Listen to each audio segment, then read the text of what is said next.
Madame, Monsieur, bonsoir. Bienvenue dans ce journal. Voici ce qui domine l'actualité ce soir.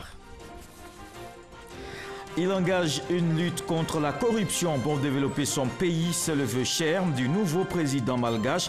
Andry Rajoelina a prêté serment aujourd'hui samedi. Le vice-président Daniel Kablan-Duncan a représenté le chef de l'État ivoirien à cette cérémonie. À Dakar, au Sénégal, le président Macky Sall échange avec le Premier ministre Amadou Gon Coulibaly la question de l'émergence des pays au cœur de cette rencontre. Ils ont évoqué les pistes pour y arriver. Les deux personnalités ont aussi parlé de la coopération entre les deux pays.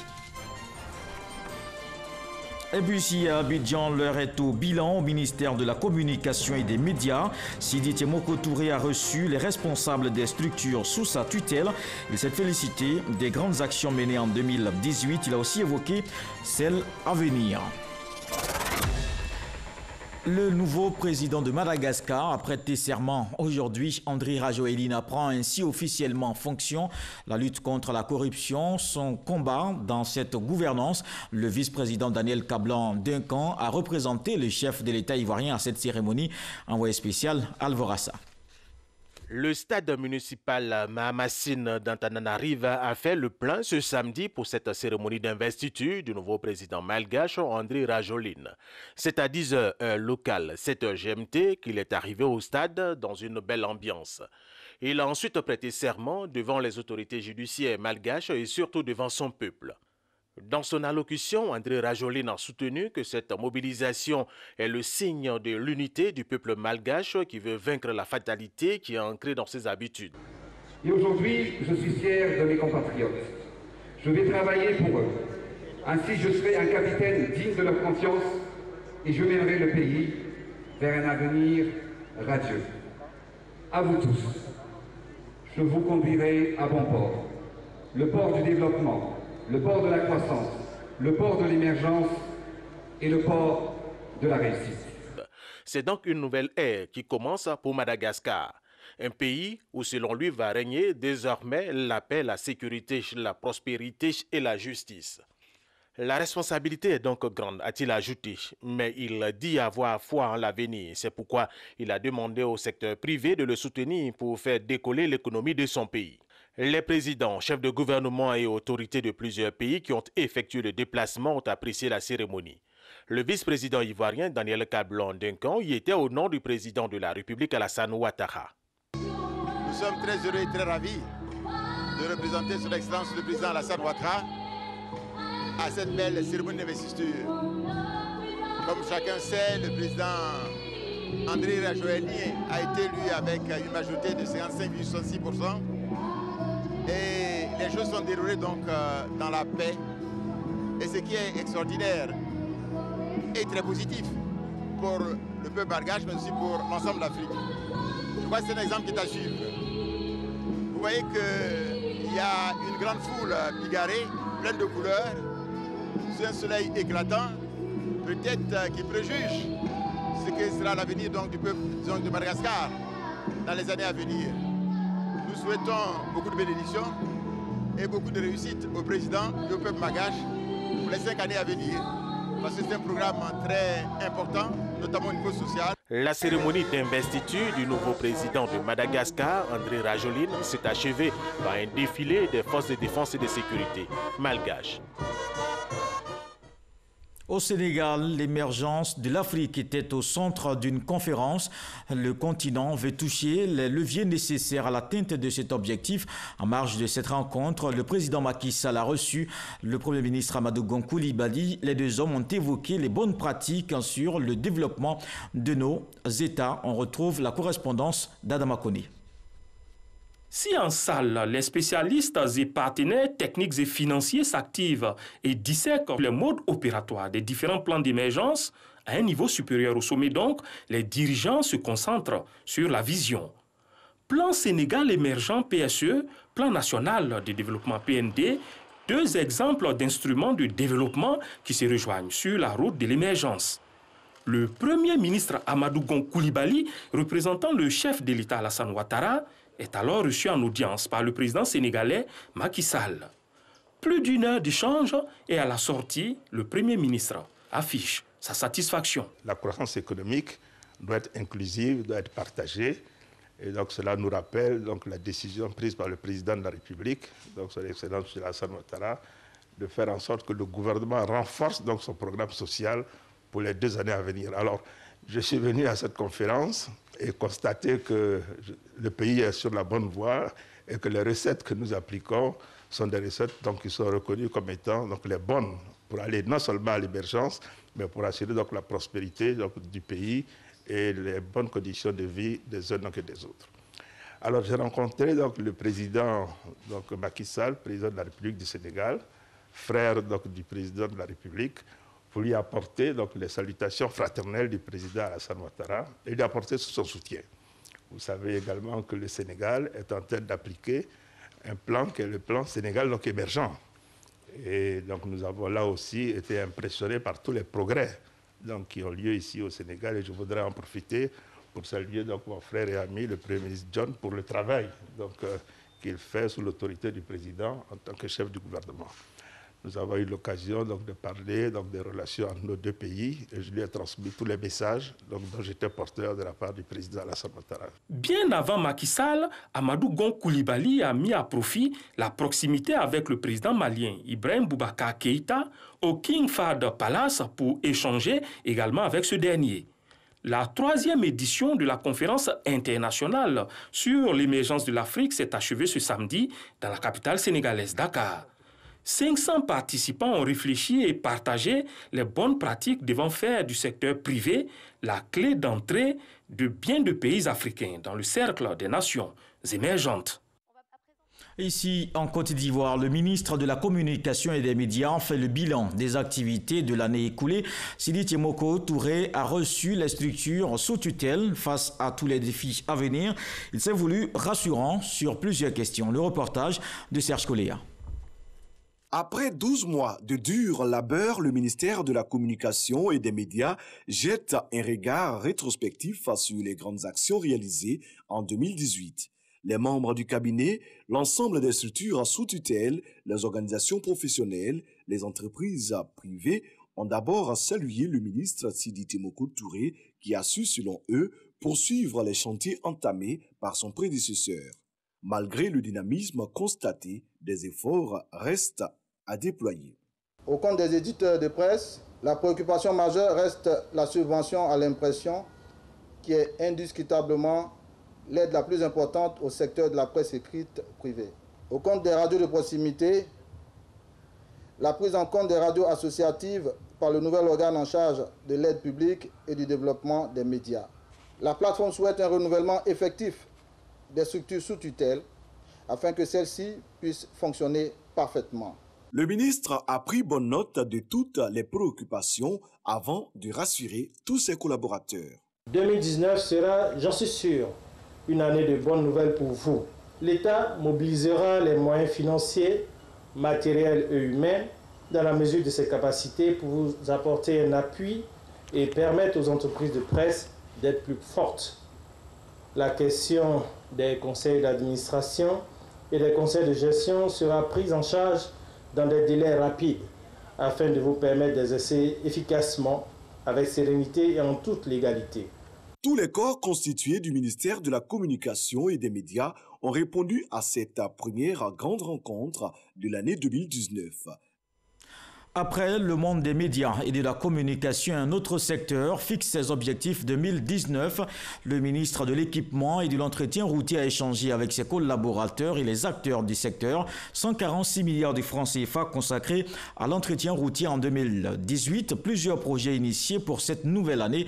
Jean-Luc Gbangbo nous fait le point.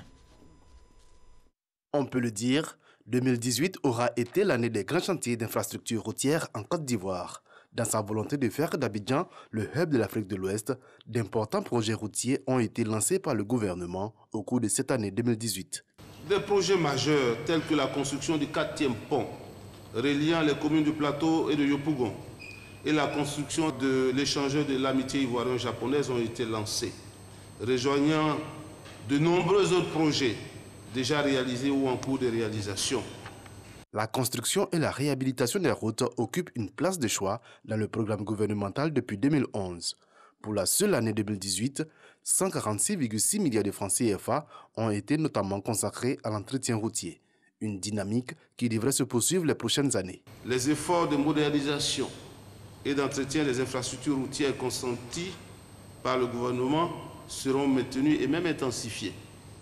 Ainsi, en ce qui concerne l'amélioration de la circulation à Abidjan, des échangeurs seront construits à travers divers points névralgiques de la ville d'Abidjan, à savoir les 3 échangeurs sur le boulevard Mitterrand, et des échangeurs au carrefour d'Abobo, des échangeurs au carrefour Duncan et des échangeurs à Yopougon. Des défis que le ministre Amédée Kofi Kwaku s'engage à relever avec ses collaborateurs. La construction de toutes ces infrastructures visant un objectif unique, contribuer à l'élargissement du réseau routier pour le bien-être des populations ivoiriennes. L'université américaine d'Harvard veut aider l'école ivoirienne. Une mission vient de rendre un rapport sur ce projet. Il vise à rendre ce secteur performant. Les autorités ivoiriennes entendent mettre en œuvre ces recommandations. Jean-Marc Gadi, Walter Amadou Ouattara.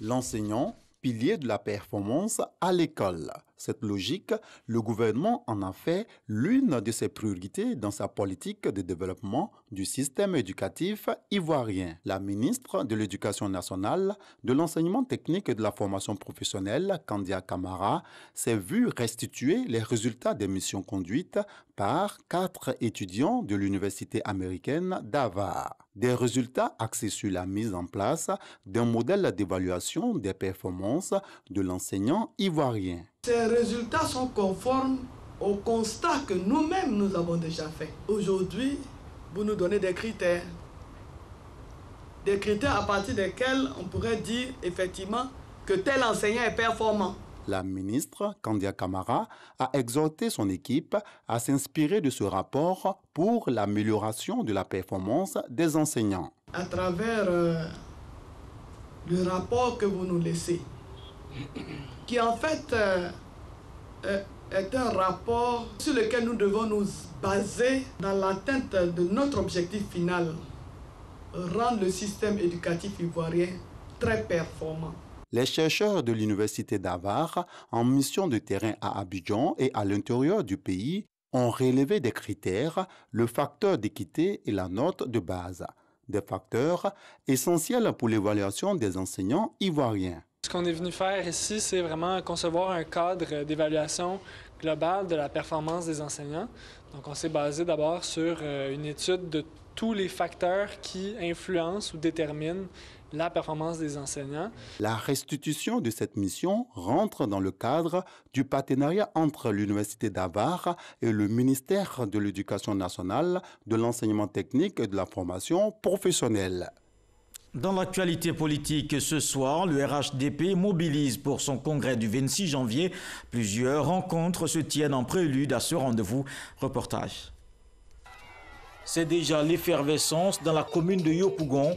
Avant le samedi 26 janvier prochain, ils sont mobilisés pour le congrès constitutif du Rassemblement des Oufouettistes pour la démocratie et la paix. Une mobilisation réussie grâce au ministre d'État Ahmed Bakayoko et le ministre Gilbert Krefanakone, respectivement maires des communes d'Abobo et de Yopougon.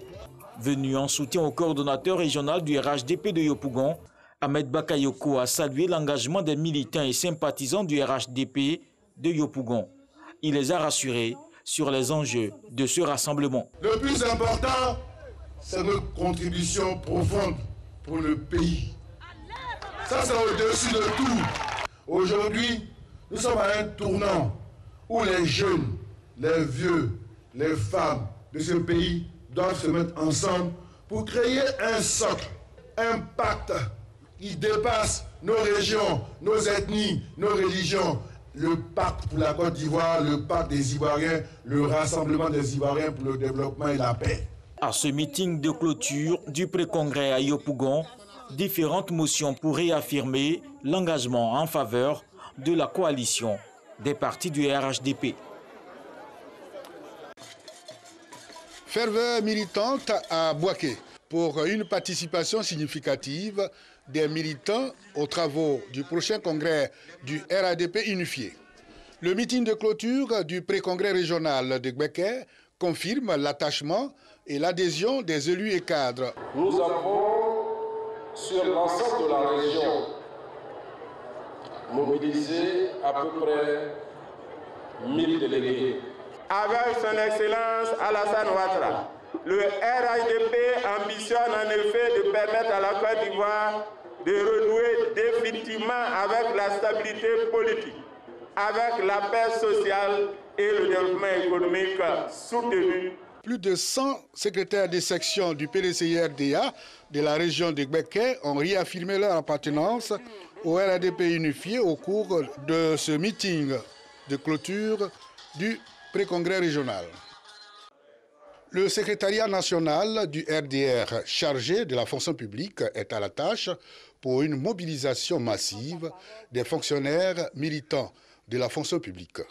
Yamoussoukro, première sortie des responsables du Sénafop, galvaniser les fonctionnaires républicains de la région du Bélier afin de prendre part aux travaux du congrès ordinaire du RHDP unifié. Il était important pour nous, au Sénafop, de commencer notre mission d'investiture et de mobilisation à Yamoussoukro, chez notre père fondateur, Feu Félix Houphouët-Boigny. Nos actions d'abord, c'est la mobilisation, le recrutement et la formation des fonctionnaires. L'installation du représentant régional et du délégué du Sénafop dans le Bélier et le district autonome de Yamoussoukro ont ponctué la rencontre.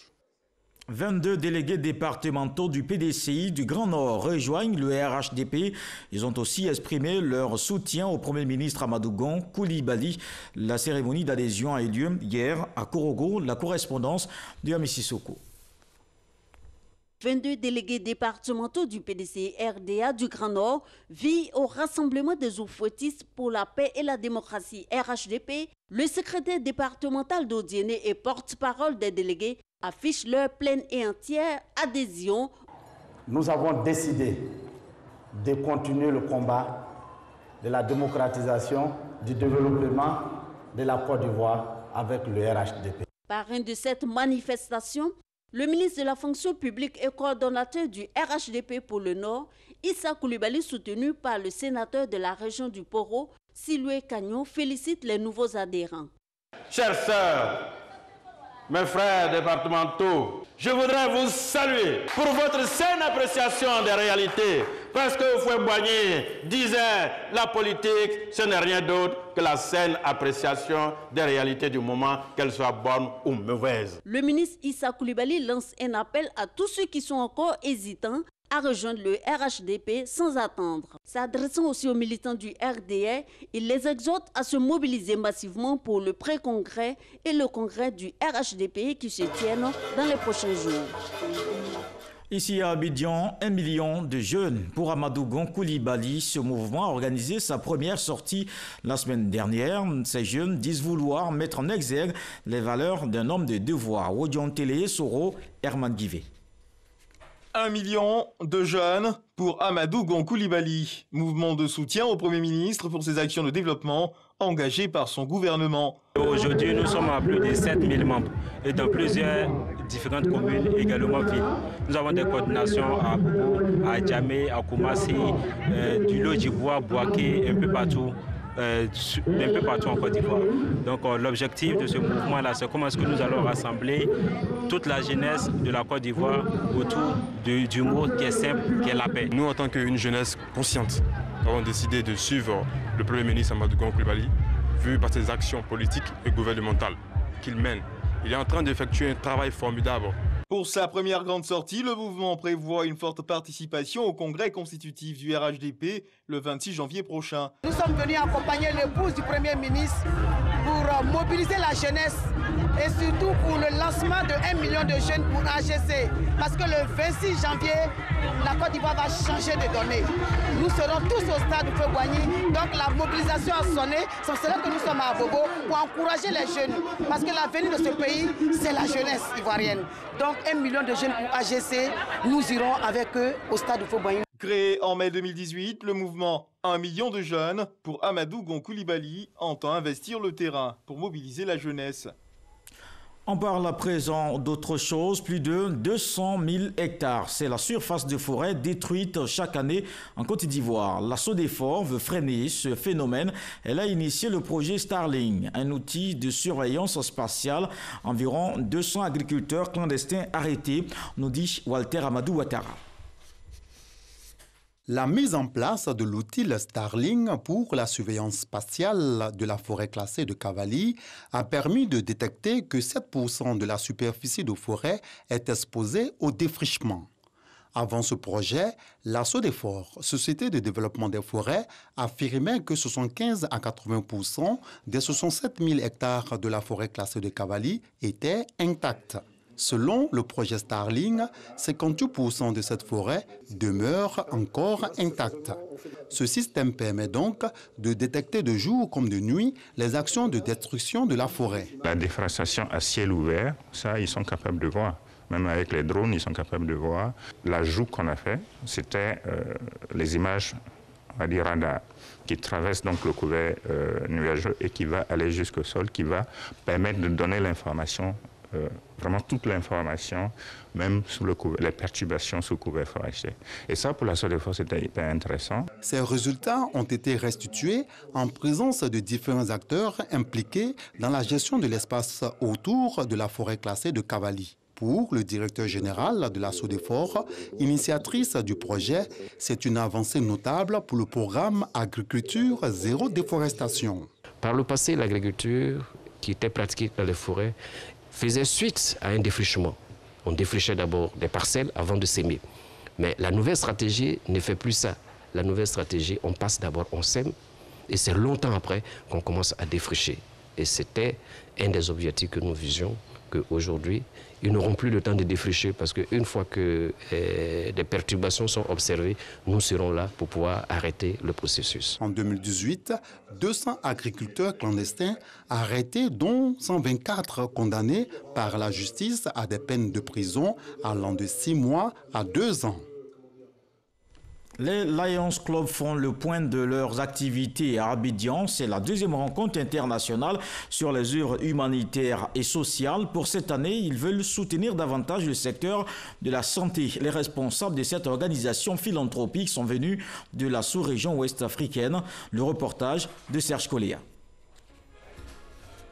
Pour cette deuxième grande réunion sous-régionale, les membres du Lions Club international du Togo, de la Sierra Leone, du Libéria et de la Côte d'Ivoire ont fait le bilan des grandes priorités au cours des 3 derniers mois.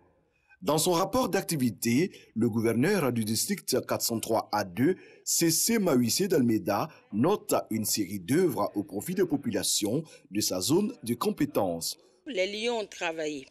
Les Lions ont fait des œuvres. Je vais prendre pays par pays. Par exemple, au Togo, il y a eu un projet concernant les enfants souffrant du cancer. En Côte d'Ivoire, il y a eu la semaine dernière un contrat qui a été signé. Et ce contrat concerne les enfants de la rue. Il y a 3 000 qui vont être récupérés, relogés et suivis en termes d'éducation. Dans le domaine de la santé, vous savez, la Côte d'Ivoire fait de belles œuvres. Il est question de revoir toutes ces œuvres, parce qu'il y a certains appareils qui sont obsolètes pour pouvoir remettre donc du dynamisme. Pour les 6 mois à venir, les Lions Club du district 403A2 entendent servir davantage la communauté. Les Lions ont besoin d'autres personnes pour les aider.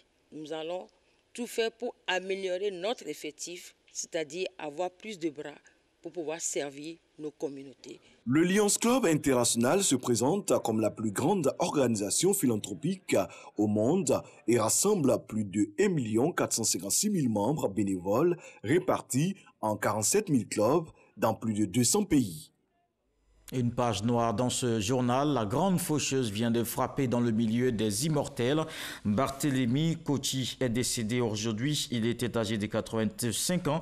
Ancien président de l'ASCAD, l'Académie des sciences, des arts, des cultures d'Afrique et des diasporas africaines. Le professeur Barthélemy Koti, un universitaire émérite et auteur de plusieurs livres. Un ouvrage qui restera aussi certainement dans l'histoire, Les Chroniques étranges d'Afrique, une œuvre de Mawa Bakayoko. L'auteur relate tous les freins au développement de l'Afrique malgré ses difficultés. Elle parle de ce continent avec amour et optimisme. Franck Adio. L'œuvre, dès la préface, plante un décor saisissant. À une cérémonie, une jeune femme déverse ses derniers billets, acquis durement, sûrement, sur une griotte, les sens aiguisés par les flatteries. À la fin de la cérémonie, la griotte dans un rutilant véhicule 4x4 et la jeune fille à pied repartent toutes deux, chacune chez elle. Étrange Afrique et ses contradictions dans un recueil de nouvelles. Chronique étrange d'Afrique, une œuvre d'exploration des mœurs, 25 nouvelles, mais aussi 25 représentations sociales. L'écrivaine opère ainsi une sorte de psychanalyse, appelant à la relecture tout intéressé à viser. Le recueil dénonce l'arrogance humaine, les dérives du maraboutage, la cruauté de certaines pratiques sociales et religieuses, mais aussi célèbre des valeurs d'une certaine esthétique culturelle, aborde les questions de l'afro-optimisme avec entrain. Si l'écrivaine manie avec aisance ce double exercice, c'est parce que très tôt, malgré la distance due à son absence prolongée du pays, devoir d'épouse aux côtés de son mari diplomate oblige, c'est parce qu'elle a su observer, prendre son temps et aborder sans ménagement les grands mots de la société, voire de ce continent. Chronique étrange d'Afrique est la 6e création littéraire de Mawa Soumaré Bakayoko. On retiendra d'elle une trilogie romanesque basée sur les questions de l'immigration. Un mot de sport dans ce journal football. La SEC Mimosa bat les Lobby Stars du Nigeria, 1-0. La rencontre disputée à Abidjan aujourd'hui, elle compte pour la 2e journée des matchs de poule de la Ligue des champions CAF. On en parle avec Samuel Mech. Battu 5-2 par le WAC de Casablanca à l'ouverture des matchs de poule de la Ligue des champions CAF, dans le groupe A, la SEC Mimosa se devait de refaire son retard face aux représentants du Nigeria, Lobby Stars. La SEC réagit positivement en première mi-temps avec Diomande Ahmed qui est allé chercher le pénalty et qui l'obtient sur le jugement de l'arbitre algérien Mustapha Gorbal. Diomande Ahmed se joue du portier Olufemi Kayode. 1-0, score à la pause. La deuxième partie a été riche en actions de but du côté de la SEC Mimosa, mais aussi du Lobby Star du Nigeria. Cependant, le score n'évoluera pas. La SEC Mimosa s'impose 1-0 et retrouve le sourire. Dans le reste de l'actualité en République démocratique du Congo, la Cour constitutionnelle n'a toujours pas donné son verdict sur la présidentielle. Elle devrait se prononcer ce samedi soir selon le greffier en chef de la Cour. L'Union africaine avait demandé la suspension de la proclamation des résultats définitifs. Une délégation est attendue lundi à Kinshasa. L'accès à Internet est rétabli par contre. Elle avait été coupée depuis 20 jours. En Libye, les autorités annoncent la mort du chef de l'organisation Al-Qaïda au Maghreb islamique. L'armée nationale libyenne a annoncé hier avoir éliminé Abu Talha al-Libi. Elle mène depuis mercredi une opération antiterroriste de grande envergure dans le sud du pays. Il était l'un des terroristes les plus actifs dans le sud libyen. Ce journal est terminé. Merci de l'avoir suivi. Je vous retrouve demain avec beaucoup de plaisir. Bonsoir.